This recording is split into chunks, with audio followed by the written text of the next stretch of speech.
سلام حبيباتي، سلام لا غالية على قلبي. ان شاء الله تكونوا كامل بخير بالف صحه وهنا يا ربي. كامل عائلتكم يكونوا بخير. نتمنى انكم تطمنوني عليكم في لي كومونتير وتقولوا لي انكم كاع راكم بخير، وحتى العائله تبعكم راهم بخير، وربي يشفي المرضى نتاعنا يا ربي، ويشفي كامل المرضى وجميع المسلمين يا رب. حبيباتي فيديو جديد، مرحبا بلي دخلوا عندنا جديد. نقول لكم نورتونا وشرفتونا، واللي مازال ما شاركتش نقولها حبيبتي اشتركي وفعلي جرس باش تكوني واحده من هذه العائله الصغيره اللي بيكم باذن الله انها تكبر. حبيباتي اللي كانوا من قبل غالياتي والعزازات على قلبي، ربي يخليكم ليا يا رب. فيديو جديد، نحاولوا انه نغيروا ونخرجوا شويه على الروتين اللي رانا عايشينه. وبمناسبة هذا الفيديو نقول للبنات اللي مازال ما صاموش دينهم، بما انه رمضان راه قريب، اللهم بلغنا رمضان لا فاقدين ولا مفقودين. هذا هو الوقت انكم تصوموا فيه دينكم. استغلوا الفرصة، يعني هذه فرصة راهي جاتكم. سيرتو بالنسبه للبنات اللي مازال ما صاموش وكانوا يقروا، اللي كانت خدامه تقول لك ما نقدش نصوم وانا نقرا وانا نخدم، هذه فرصه ممكن انكم تصوموا وتقلعوا على رواحكم.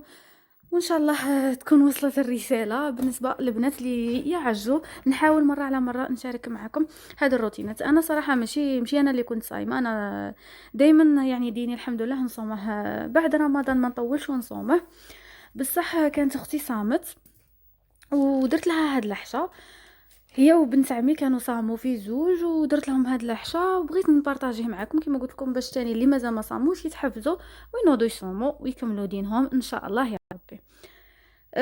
اول حاجه بديت لهم، درت لهم هاد الخبزه محشيه خفيفه ظريفه. يعني انا حاولت اني نجيب لهم شويه من رمضان، كانوا يعني نهار ما قبل كانوا ديجا صاموا، والصراحه هذاك النهار كان المورال زيرو، كان يعني بدا هذاك الحجر الصحي وكل شيء. ما قديتش اني نصور، كنت فريمون عيانه مورالمون فيزيكمون. على هذاك ما صورتش، قلت خلي حتى الغدوه ان شاء الله، وكما كان الحال الغدوه صورت لكم. نهار ما قبل كنت يعني نصبت لهم الحريره وكل شيء ودرتها ونقصت على روحي. الغدوه كما قلت لكم، ومن داك درت لهم هاد الوصفه. عندي في المكونات حبه بيض، كاس حليب دافي، وكاس زيت، ملعقه كبيره تاع خميره خبز، وملعقه كبيره تاع خميره حلويات، اسمحوا لي، وملعقه كبيره تاع سكر. نخلطوا كامل هاد المكونات، ومن بعد كينا غادي نزيدوها ربع كيسان تاع فرينه. بيان سور كلشي نعبروه بالكاس نفسه، يعني اللي درنا به الزيت هو اللي نفسه نديرو به الحليب، وتاع الفرينه درت هذا، وبيان نشوفوا اذا خصها نزيدوها الفرينه. راني نخلط في هاد المكونات كامل، ومن بعد نزيد الفرينه، ما نزيدوهاش كامل خطره واحده، نبقاو نضيفو غير بشوي بشوي حتى تتلمد لنا العجينه نتاعنا. وتجي خفيفه يا البنات، تجي خفيفه ريشه، وصراحه بنينه هاد الوصفه، بنينه بنينه بزاف، واقتصاديه، يعني الحشوه نتاعها ما فيها والو، وتقدروا تعمروها باش ما بغيتوا البنات. انا هاني هنايا كما كتشوفوا لمتها، وان شاء الله غادي نعاود نديرها لكم البنات في فيديو خاص، يعني هنايا كتحفيز فقط. نعاود نوعدكم ان شاء الله اني نديرها لكم في فيديو خاص باذن الله، اذا راكم مهتمين بيان سور.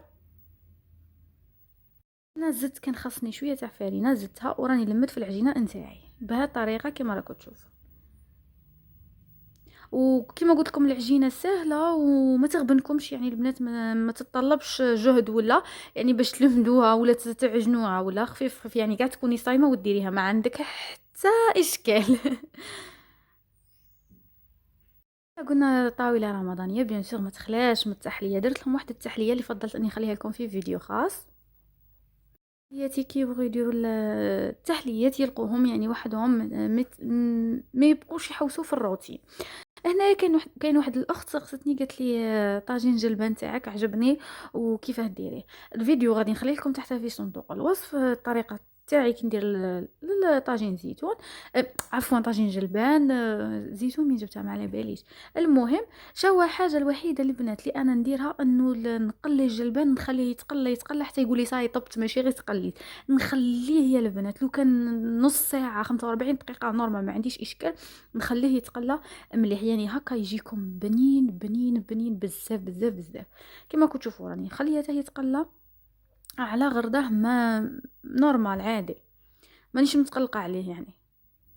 وجدت التحليه تاعي كيما راكم تشوفوا، غادي ندخلها للفريجيدير باش تبرد، وبيان سور نقدمها لهم من بعد الفطور تاعهم. تحليه صراحه خفيفه وبنينه وعندها مذاق مميز. كيما قلت لكم نديرها لكم في اقرب وقت ان شاء الله في فيديو خاص. بما انه رمضان راه قريب ان شاء الله، ونبغوا التحليات نبغوا ننوعوا، يعني غادي تجيكم اكيد شابه وتعجبكم باذن الله تعالى.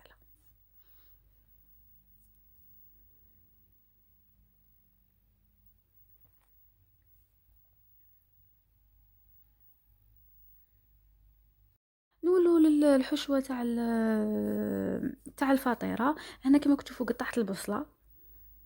اللي عندها فيونداشي ممكن دير فيونداشي، اللي عندها دجاج ممكن دير قطعه تاع الدجاج، يعني الاختيار لكم. هنا زدت قطعه الفلفله والزيتون كما راكم تشوفوا، ونخليهم يتقلوا مليح. الزيتون كانت عندي غير كونتيتي صغيره ماشي كبيره بزاف، ومازالني نقلي فيهم مليح، يعني حتى هذاك البصل يدبل كاع يدبل البنات. نروحوا للعجينه.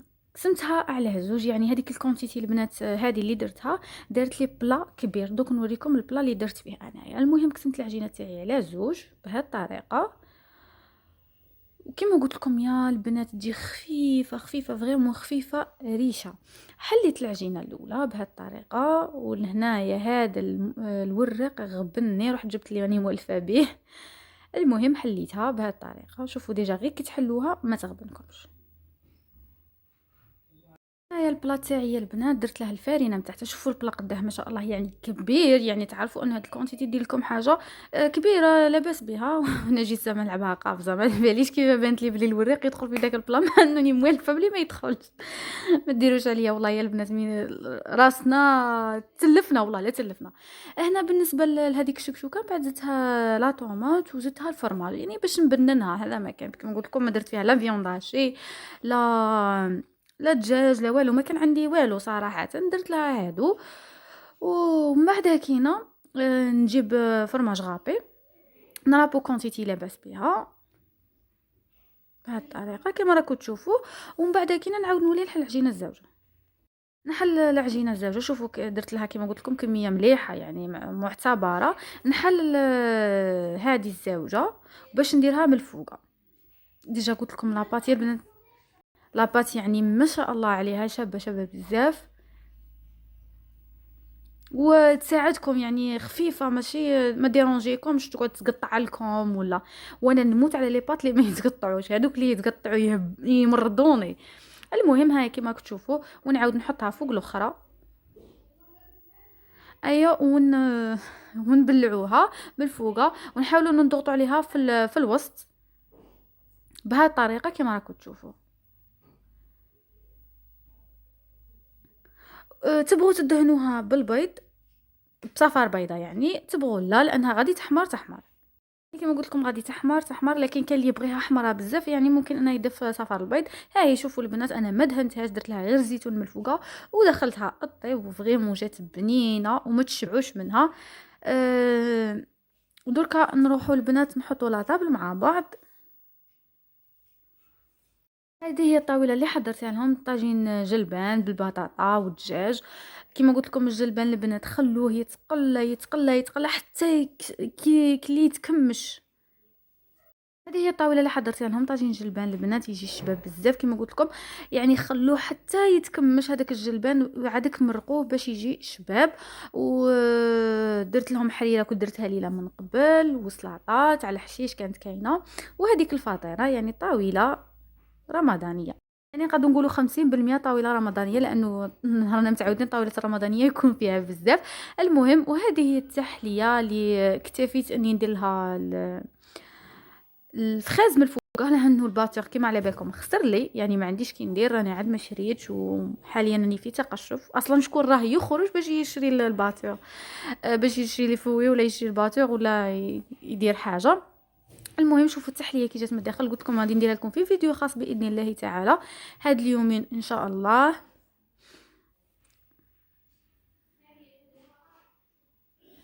هكا البنات، هذه هي التحليه من الداخل، ونكون وصلنا لافان تاع لا فيديو. نتمنى انه يكون عجبكم. ما تنسوش انكم تخلوا لنا اكبر عدد ممكن من اللايكات ولي كومونتير طمنوني فيها على رواحكم، وتقولوا لي رايكم في الفيديو. وما تنسوناش بارطاج مع احبابكم واصحابكم. ونقول لكم حبيباتي ما تنسوش اللي مازال ما صامتش هذا هو الوقت. تهلاو في رواحكم.